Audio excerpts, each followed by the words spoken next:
This episode was recorded in the summer of 2019. Since then, Expensify has launched its corporate card that also donates part of interchange to charities, launched a virtual assistant for business travelers that's COVID aware, and has expanded partnerships worldwide. And this is the story of how it got to where it is today. Today on the CIBC Innovation Banking Podcast, expense management app Expensify was never your typical innovation economy startup. While CEO David Barrett focused on profit over growth, he's achieved both, all without giving up control of the company he founded. Fundamentally, the differentiation of Expensify is not just our functionality and so forth. I mean, all of that will get copied inevitably.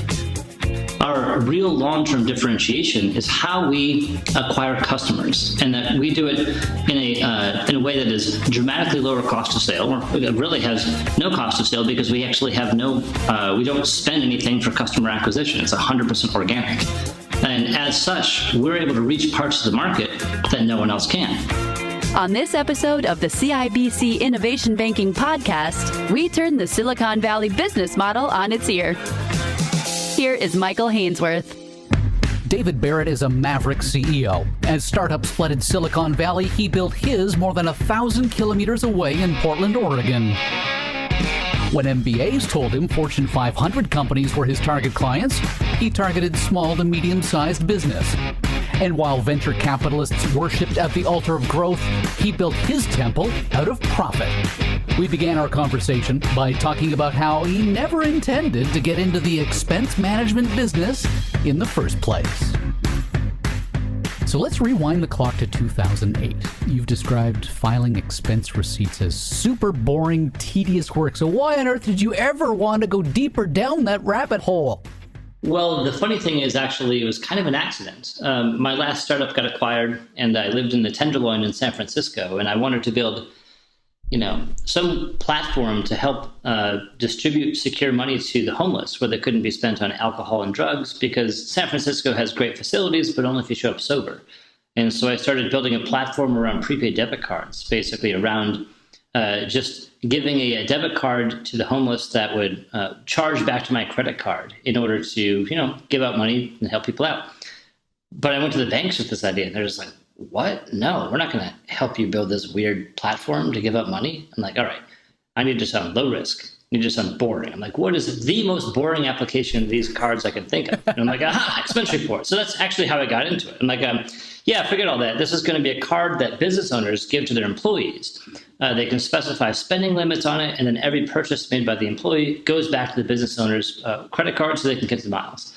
And so same exact technology, but presented in the way that banks could understand. And so they're like, that sounds safe and boring, and I hate my expense reports too. And so I just kept saying yes to everything. They're like, this sounds great. Do you know export to my accounting system? I'm like, yes, of course I do. Does it scan receipts? Yes, of course it. So I just said yes to everything.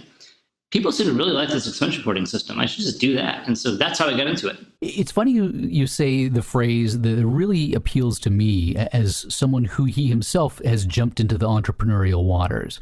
I've considered a lot of my success to come down to saying yes to everything. And that's exactly what you did. Oh, I completely agree. I mean, it's the whole sort of attitude of collaboration. It's the being a yes and versus a yes but person. I mean, I think in so many cases, people are obsessed with experts. It's like, you want to always hire the expert. You don't want to reinvent the wheel sort of thing. But if you can't invent a wheel, why would you think you can invent anything better? I think that the problem with experts is they can only be an expert in the past. No one's an expert in the future. And so if you want to be able to figure out the future, that means you need to just get comfortable with, learning and making mistakes on your own. And so I think definitely just moving forward and just charging forward without really waiting around for permission or really asking the best practice. Just charge your own path and figure it out as you go. That was one of the most interesting things I learned early on about the entrepreneurial world, is that the word mistake is not a bad word. Oh, yeah. In fact, I was talking with one of my teammates today, and she was asking about this particular thing, it didn't work out as we thought it was. Would we count that as a failure? And I'm like, that's interesting. I don't think about the idea of failure. Like, if you're climbing a mountain or something like this, and you're climbing up, you're moving, you find a different path, you're exploring, and eventually you find your way to the top. Like, was there any specific step that was a failure? It's like, well, maybe not all of them went exactly where we wanted them to go, But in the grand scheme of things, everything's just moving forward. And so I think this idea of mistakes or failure or all of this, I don't know if they really make sense to me. I think it's more about, so long as in the aggregate, you're always moving forward, these are just lessons learned. We've got startup, growth stage, and late stage. Since you were founded in 2008, you're well past the startup stage. What's the difference as far as you see it from going from that startup phase to growth? Well, first I would kind of challenge that framing, because that suggests that startup is just a matter of age. I think it's more of a matter of attitude. It's like, do you think your best days are ahead of you or behind you?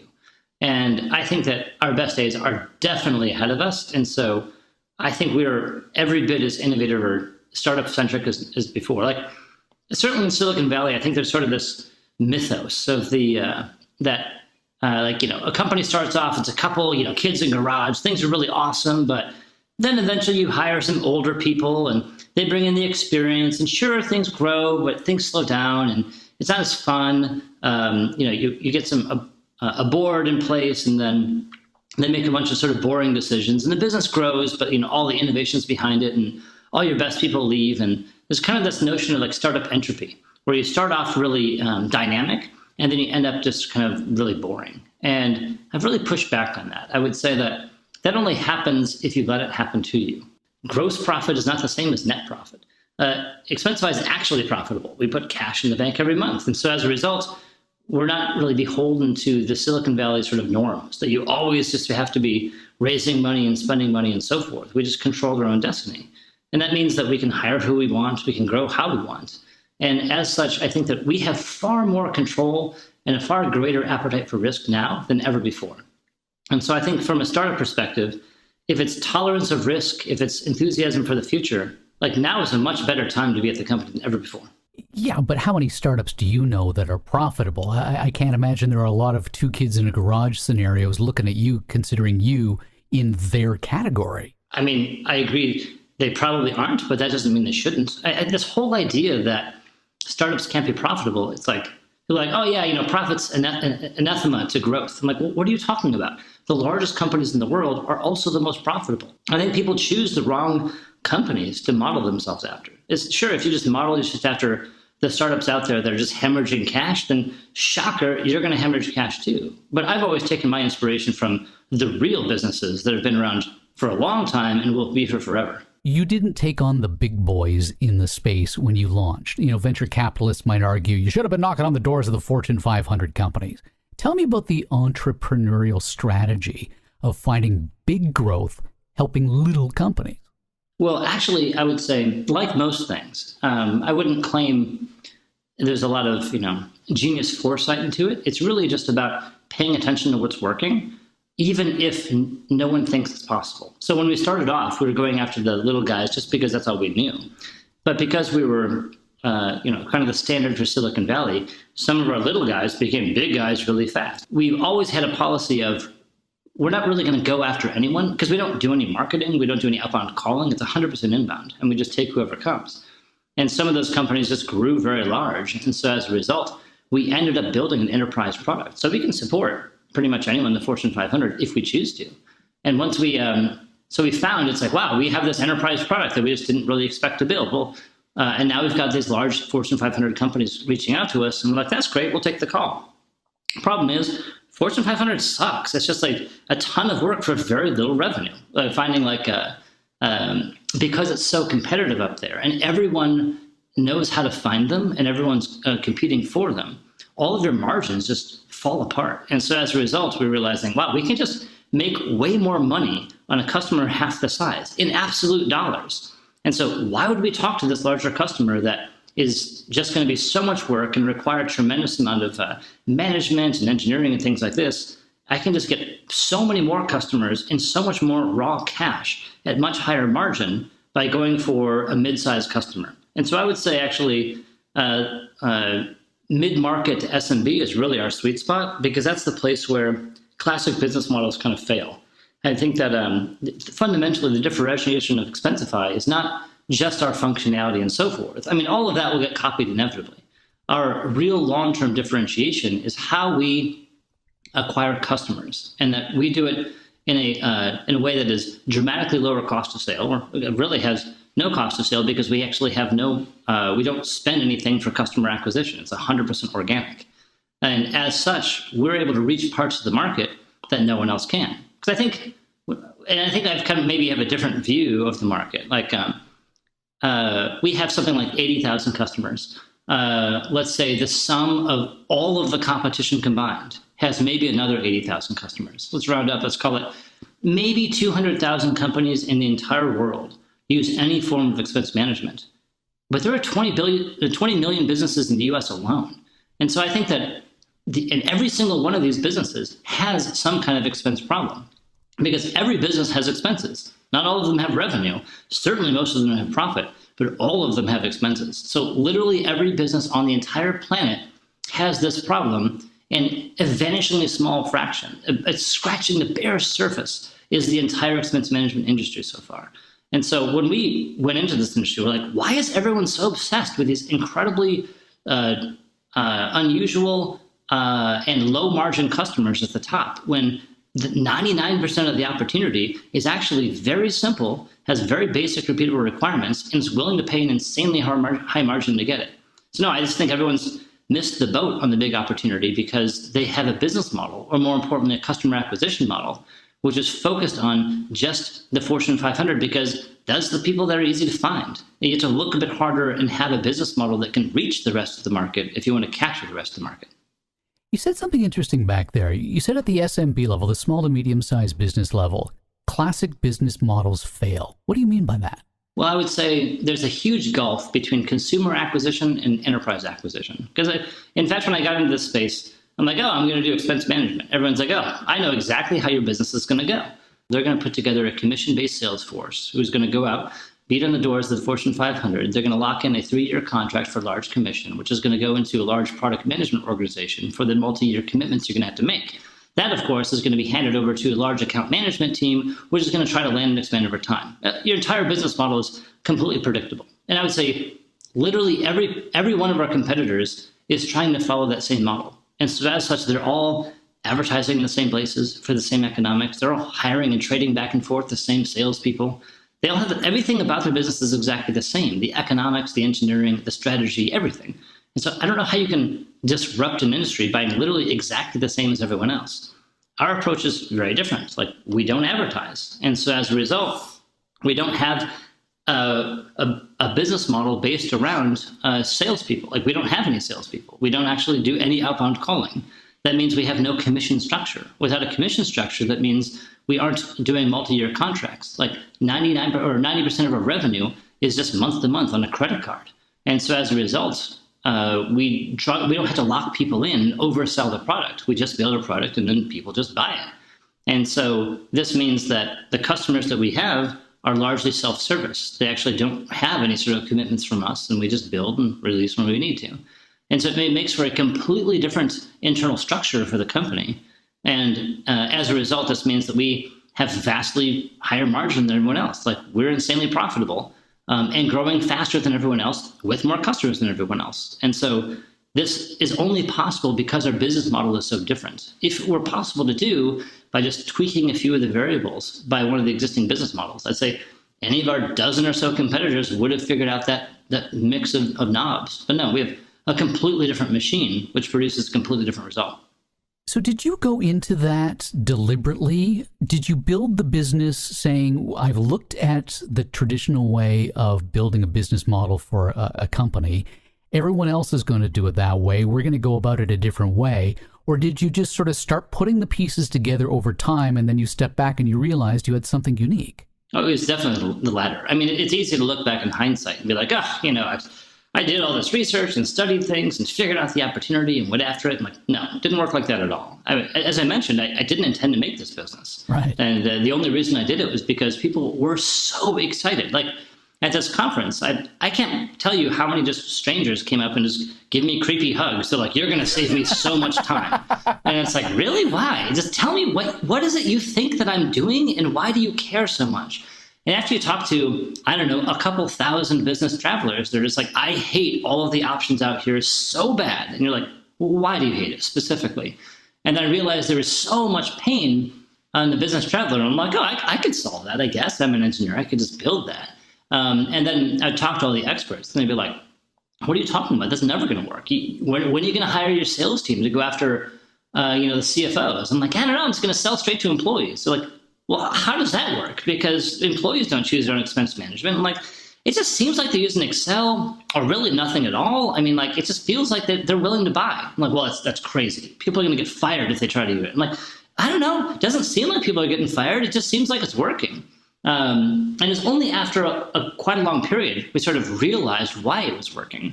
And I would say it's expense management is insanely viral, but only inside the company. So every time you submit an expense report, you put us in touch with someone more important than you, like your boss, your finance department, and so forth. And then with the advent of the mobile app stores, Expensify is a truly free app for employees. So we don't pay the App Store tax or anything like this. So as a result, we managed to convert through a free app the mobile app stores into a zero marginal cost lead acquisition mechanism to employees that feeds into an incredibly viral bottom-up adoption dynamic straight to the CFO. And does it all at massive scale. So like an unusual startup where like on day one, we've always been absolutely flooded with leads. And so as a result, our challenge is not top of the funnel. Our challenge is how do we convert this massive swell of leads that are always coming to us? And so I think that because we didn't have the same problems in most companies where they're just begging to be noticed, we had such strong word of mouth from the earliest days. That it was about how do we just convert and capture what we already have. And I think that's certainly, while trying to like talk with the others, it's like, there's no possible way this could work. It's like, or I guess it's like, okay, that's cute. This is a really cute model that you have here. That works up to like, $100,000 a month, but not to $1 million. Then it goes like, well, then we get to $1 million. It's like, it doesn't work for like $2 million. They just keep going up, doubling again and again. And you realize, I don't know. It just kind of seems like it works forever. Maybe at some point, people have to start listening to the businesses that are actually making it work in practice and just accept that it's possible that all the best practices that we have around how to sell maybe aren't the only story, especially because everyone talks about like, enterprise sales has always been exactly like it's being done right now. It's like, well, no, it's not. I mean, the whole idea of SaaS businesses didn't happen until Salesforce. And when Salesforce came onto the scheme, they were just viewed as idiots. It's like, well, how could you possibly sell products like this without an established sales force, regional sales force? And I'd say again and again, the whole notion of selling is a very innovative space. Innovation happens over the course of decades, necessarily not just years. And people tend to forget that just because this is all being done in a particular way right now doesn't mean that it was always done that way, and certainly does not mean that it's always going to be this way. All right, so clearly you didn't go to MBA Business School Class 101. So let's throw out the lessons of Business 101. Let's find out if you threw out the lessons of Business 201. How much of your time did you spend building the company versus schmoozing and acting as an ambassador for the company and raising money? As far as time spent schmoozing, I would say the most important lesson that I learned from that period is become profitable. Until you're profitable, you are always beholden to the next investor, and you just don't control your destiny. And so from the very earliest days, when I sat down to build Expensify, I sat down to build a company that could get wildly profitable, because all of the stuff that I wanted to do depended upon having a ton of money and a team of people to spend it with. And so, yeah, I'd say raising money was a part of it, but now all I'm doing is spending every moment of my time trying to buy back shares from my investors, because now that we're profitable, I'm like, that's cool. You were there for a period, but that period's over and I'm never going back. Well, tell me about that though, because you've raised more than $26 million in financing, if my back of the napkin calculations are correct. So you are an expert in raising cash. Oh, no. I would say, so first off, by Silicon Valley standards, that's nothing. It's a pittance. It's a truly embarrassing number. People are shocked at how little we have raised. Usually, people are raising and kicking off like multiple hundreds of millions of dollars to get to where we are. And we're like, no, we did it pretty much.